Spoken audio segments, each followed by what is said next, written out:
नमस्कार, मैं हूं मनप्रीत और आप देख रहे हैं आपका अपना चैनल वायरल सच।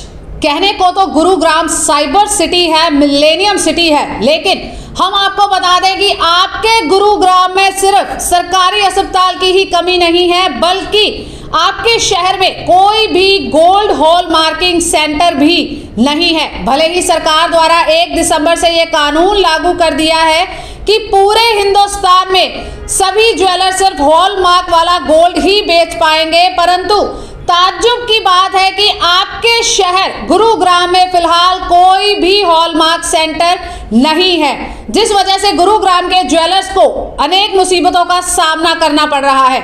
हमें तो सिर्फ एक सबसे बड़ा बेनिफिट ये है कि जितने जो ये बड़े ज्वेलर्स थे जो ये कहते थे कि हम हॉलमार्क बेचते हैं, छोटे ज्वेलर्सों पे ना जाओ, तो वो अब ये नहीं कह पाएंगे, क्योंकि अब छोटा ज्वेलर्स भी, बड़ा भी और मीडियम भी सब हॉलमार्क सामान बेच रहा है, एक ही प्योरिटी का बेच रहा है, तो कस्टमर वो डाइवर्ट नहीं होगा बड़े ज्वेलर्सों पे। सर, कहीं ना कहीं ये भी सुनने में आ रहा है कि जो छोटे ज्वेलर्स थे जो बिना हॉलमार्किंग के बेच रहे थे, तो कहीं ना वो गोल्ड पहले सस्ता देते थे, अब कहीं ना कहीं महंगा देना पड़ेगा, ऐसा कुछ उनको नुकसान हुआ? नहीं, नुकसान कुछ नहीं है। वो पहले सोने की जो प्योरिटी थी वो कम रखते थे और उसको 23 कैरेट कह के बेचते थे, तो उनको ये है कि लेबर कम लेते थे, तो कस्टमरों को ये लगता था कि बड़े मॉल में जाएंगे या बड़े ज्वेलर्सों पे जाएंगे या हॉलमार्क ज्वेलर्स पे जाएंगे तो उनकी लेबर ज़्यादा है, इनकी कम है। लेकिन अब कस्टमरों को भी समझ में लग गया ये प्योरिटी कम थी, इसलिए वो लेबर कम लेते थे। बहुत से कस्टमरों को लुभाने के लिए लेबरों का उन्होंने सस्ता काम कर रखा है, लेकिन उन्होंने ऊपर से कम करने की वजह से प्योरिटी नीचे से कम कर दी है, तो वो कस्टमर भी समझ जाएगा सारा। गवर्नमेंट जो स्टेप लेती है वो कुछ दुकानदारों को अखरता जरूर है, लेकिन गवर्नमेंट ने जब भी स्टेप लिया है तो कस्टमरों के हित में लिया है, तो कस्टमर को तो हमेशा बेनिफिट मिलेगा इससे। नहीं, सरकार साधन तो बढ़िया देती है, लेकिन मुझे एक चीज़ समझ में नहीं आ रही सरकार की। हमारे यहाँ गुड़गांव के अंदर एक हॉलमार्क सेंटर है जो तकरीबन 3 महीने से बंद पड़ा है। अब अगर वो 3 महीने से बंद पड़ा है तो गुड़गांव के ज्वेलर्स वो कहाँ तो हॉलमार्क सेंटर में काम कराएंगे, कहाँ किसी दूसरे सेंटर में काम कराएंगे। उसके खिलाफ बल्कि अब मैंने RTI भी लगाई हुई है, सरकार का भी उसका भी जवाब नहीं आया कि हम 3 महीने से अगर उसके अंदर हमें हॉलमार्क सेंटर की कराने की सुविधा ही नहीं है यहाँ पे, तो या तो उसको हमें 256 जिलों में से बाहर किया जाए या हमारे को ये सुविधा दी जाए। एक नया हॉलमार्क सेंटर भी खुल रहा है, उसको भी लाइसेंस नहीं दिया गया, पुराने वाले का लाइसेंस नहीं चालू किया गया। तो सरकार से ये गुजारिश है या तो उसको सुचारू रूप से करा जाए जिससे हम लोग अपनी सुविधा करा सकें। अब हम दूसरी जगह या दिल्ली या कहीं और करा के हॉलमार्क कैसे करा के ला सकते हैं, जब गुड़गांव में इतना बड़ा शहर होने के बाद हॉलमार्क सेंटर इसमें एक भी नहीं है। कुछ नहीं सर, यूँ ही धक्के खा रहे हैं इधर उधर, कभी किसी से रिक्वेस्ट करनी पड़ती है, जिससे माल आता है उसको कहते हैं कि वो करा के दे। 4-4 5-5 दिन हमारा वेटिंग में सामान पड़ा रहता है। कहीं ना कहीं किसी न किसी का नुकसान होने का इंतजार है कि वो भेज रहा है किसी दूसरी जगह या दिल्ली कराने भेज रहा है, यहाँ से रिक्वेस्ट भेजते हैं तो वो नखरे करते हैं। तो गुड़गांव में इतना बड़े होने के बाद सरकार को ये सोचनी चाहिए कि आप किसी का अगर लाइसेंस सस्पेंड कर रहे हो या किसी को नहीं दे रहे, तो एटलीस्ट जो दूसरा लाइसेंस मांग रहा है या तो उसको दिया जाए या कोई सब्सिट्यूट हमें ऐसा दिया जाए जिससे हम यहाँ करा सकें।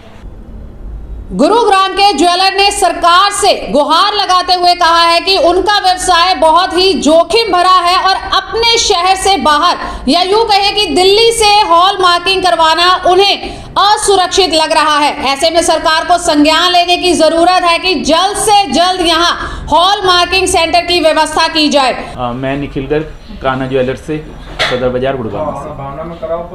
हम दुकानदारों को कोई नुकसान नहीं है, कस्टमरों को बहुत बेनिफिट है इससे।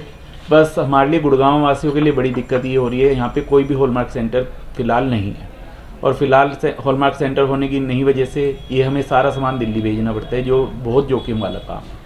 बड़ी दिक्कतें आती है, कोई पुलिस वाला चेकिंग कर रहा है, कोई कुछ कर रहा है, उनको जवाब देना, उनसे बातें करना, बड़ी दिक्कतों का सब काम है। तो हमारी पहली तो गुजारिश यही है गवर्नमेंट से कि यहाँ पे एक हॉलमार्क सेंटर लाया जाए ताकि हमें इन दिक्कतों से बचाव हो सके। दूसरा, गवर्नमेंट ने ये करा है जिन जिलों में हॉलमार्क सेंटर नहीं है उनको फ्री रखा गया है कि उनको हॉलमार्किंग ज़रूरी नहीं है, जिसका कई दुकानदार थोड़ा फ़ायदा भी उठा लेते हैं कि भाई वो अपना मिली भगत करके और ये सब काम कर लेते हैं। तो इसको भी एक हॉलमार्क सेंटर गुड़गांव को दिया जाए। बड़ा ज़िला है, कोई छोटा ज़िला तो है नहीं, एक बड़ा ज़िला है, इसको दिया जाए हॉलमार्क सेंटर ताकि हम दुकानदार भाइयों को दिक्कत ना हो और हमारे कस्टमर भाइयों को भी दिक्कत ना हो, उनको चीज़ बढ़िया मिले और अच्छी मिले और HUID में ही चीज़ मिले। मतलब कई दुकानदार कर रहे हैं मिली भगत करके, बड़ी गंदा काम कर रहे हैं, वो करना नहीं चाहिए। 1 दिसंबर से जो सरकार ने हॉलमार्क कंपलसरी कर दिया है, ये बहुत अच्छी बात है, जो कस्टमर के लिए ट्रस्ट बढ़ता है जिसका कस्टमर का। आज कस्टमर पहले किसी ब्रांड पे जाता था, अब आज एक तरह से सरकार ने सभी को ब्रांड बना दिया। जो अच्छे से अच्छा ब्रांड बेच रहा है हॉलमार्क, वही आज हम भी बेच रहे हैं हॉलमार्क। पहले कस्टमर को थोड़ा सा रहता था यार उसके सोने पे ट्रस्ट ज़्यादा है, जैसे कोई बड़ा ज्वेलर है तो उस पर ट्रस्ट ज़्यादा है।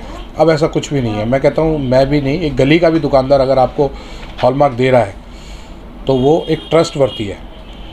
अगर वो हॉलमार्क शर्त है, वो हॉलमार्क जेन्युइन होना चाहिए और उसका भी ट्रस्ट होना चाहिए। अब जो नुकसान है, वो नुकसान इसके अंदर ये है कि सरकार ने हमारे को लेके जो जिन शहरों में हॉलमार्किंग सेंटर नहीं है उनको अभी बहुत नुकसान है। अब हमें कोई चीज़ हॉलमार्क करानी है तो हमें उस चीज़ के लिए दिल्ली भागना पड़ता है, जो हमारे सबसे नज़दीक पड़ता है। लेकिन इतना बड़ा रिस्क लेके जाना और फिर लेके आना, वो बहुत ज़्यादा बड़ा रिस्क है। एक छोटी सा छोटा पुर्जा 10,000 रुपये से लेके शुरू होकर 10 लाख पे जाता है। तो अपने को ये लगता नहीं है, मतलब ये बात जेन्युइन है कि गुड़गांव के अंदर एक भी हॉलमार्किंग सेंटर नहीं है, और वो भी एक पॉश जगह है जहाँ गुड़गांव एक मिलेनियम सिटी बोलते हैं। हर चीज़, हर ब्रांड है यहाँ पे। तो सरकार को ये चीज़ पहले देखनी चाहिए थी कि ज्वेलर्सों को, कस्टमर्स को किसी चीज़ को दुविधा ना आए कि भाई ये जो हॉलमार्किंग चलानी है तो इसमें जो मिलेनियम सिटी है, जो हाई एंड सिटीज़ हैं, उसके अंदर कैसे प्रॉपरली रखा जाए। सरकार से मेरी यही डिमांड है कि जल्द से जल्द, बगैर सोचे और बगैर समझे, एक गुड़गांव के अंदर हॉलमार्किंग सेंटर खोला जाए। एक की बजाय भी 3 खोले जाएं, क्योंकि एक खुलता है तो उसका बोलबाला रहता है, तो वो थोड़ा बदमाश बन जाता है अपने आप में। एक की बजाय 3 खोले जाए तो 3 होंगे, काम भी ज़्यादा होगा, उसको स्पेस भी मिलेगा, दुकानदार भी कूल होगा, सरकार भी कूल होगी, क्योंकि दुकानदार भी फटाफट हॉलमार्क कराएगा। हॉलमार्क कराएगा तो नेचुरल है उसका सेल बढ़ेगी, सेल बढ़ेगी तो नेचुरल है शॉपकीपर टैक्स देगा। सरकार को किस चीज़ से मतलब है? सरकार को टैक्स से मतलब है। सरकार को हर चीज़ प्रॉपर मिले, लेकिन रास्ता तो क्लीन हो। जब हमें रास्ता ही, रोड ही क्लियर नहीं मिलेगा तो गाड़ी चलते कितनी महंगी हो, बेकार है वो चलानी। अब सवाल ये है कि आखिर क्यों अफसरशाही द्वारा ऐसा रिवाज बना दिया गया है कि जिस भी समस्या की शिकायत की जाए सिर्फ उसी ओर ध्यान दिया जाता है, अन्यथा सरकारें तो सिर्फ 7 साल 7 कमाल या मालूम नहीं क्या कुछ बताकर सिर्फ विकास का टेस्ट पास करने में लगी हुई है। सरकारों को इससे कोई फर्क नहीं पड़ता कि आपके कमाऊ शहर में सरकारी अस्पताल का अभाव है, सड़कें टूटी हुई हैं, सरकारी स्कूलों की हालत खस्ता है, राशन के सरकारी डिपो पर गोलमाल हो रहा है, यहाँ बस स्टैंड खंडर हो चुका है। इन सभी मुद्दों पर सिर्फ तभी ध्यान जाएगा जब जनता अपने काम धंधे छोड़कर अपने अधिकार मांगने के लिए सड़कों पर उतरेगी। लेकिन आपको बता दें कि मुख्यमंत्री के अनेक झूठे दावों के बाद भी खेड़की धोला टोल टैक्स शिफ्ट नहीं हुआ है। इसे आप 8वां कमाल भी कह सकते हैं कि अब प्रदेश में अफसरशाही इतनी मजबूत है कि उन्हें मुख्यमंत्री की घोषणाओं से भी कोई फर्क नहीं पड़ता है। इसी तरह तमाम अपडेट्स के लिए बने रहे हमारे साथ और देखते रहे आपका अपना चैनल वायरल सच। और आपके अपने चैनल वायरल सच को लाइक और सब्सक्राइब करना मत भूलिएगा। नमस्कार।